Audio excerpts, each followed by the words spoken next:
ng bayan, maasahan anumang panahon. Magandang araw po sa ating lahat. Narito ang latest update ukol kay Bagyong Enteng ngayong araw ng Martes, September 3, 2024. Sa kasalukuyan ay patuloy na kumikilos si Bagyong Enteng papalayo sa landmass ng Luzon. At ngayon nga, huling namatan ng pag-asa ang sentro ni Bagyong Enteng sa katubigan ng Paway, Ilocos Norte.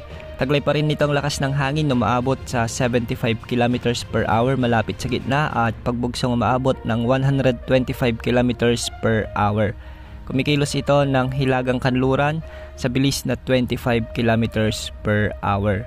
Sa ngayon nakataas pa rin ang signal number 2 sa Ilocos Norte, ang northern portion ng Ilocos Sur sa may Apayao, Abra, Kalinga at ang western portion ng Cagayan kasama na ang Babuyan Islands. Samantalang nakataas naman ang signal number 1 sa nalalabing bahagi ng Ilocos Sur, ang northern portion ng La Union, Mountain Province, Ifugao at ang northern portion ng Benguet. Sa may Batanes, ang nalalabing bahagi ng mainland Cagayan, ang nalalabing bahagi ng Babuyan Islands, Isabela, ang northern portion ng Nueva Vizcaya at ang northern portion ng Quirino.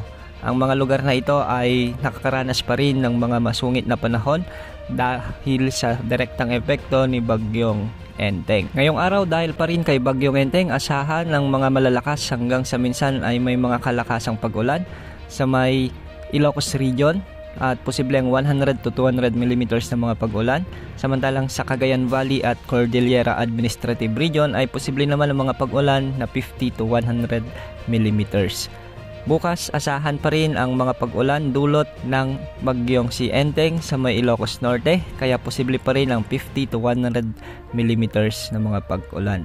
Samantala dahil naman sa hinihilang habagat ni Bagyong Enteng, asahan naman ang mga pag-ulan sa Ilocos Region, Nueva Vizcaya, Zambales, Bataan, Aurora, Bulacan, Metro Manila, Calabarzon, Mimaropa, Bicol Region, Western Visayas, Negros Island Region at ang Northern Samar. Ang mga lugar na ito ay makakaranas ng mga malalakas na pag-ulan simula ngayong araw dahil sa enhanced habagat na hinihila ni Bagyong Enteng. At bukas, September 4, asahan pa rin ang pag-iral ng habagat sa Ilocos Region, Abra, Benguet, Zambales, Bataan, Bulacan, Aurora, Metro Manila, Calabarzon, Mimaropa, Bicol Region, Western Visayas at ang Northern Samar. Posible pa rin ang mga pagbaha at pagguho ng lupa dahil sa mga pag-ulang dulot ng habagat. Sa ngayon ay may nakataas ding gale warning sa silangang bahagi ng Northern Luzon at Central Luzon. Kaya sa mga kababayan nating mangingisda, mag-ingat po or iwasan mo lang pumalaot para makaiwas sa anumang sakuna.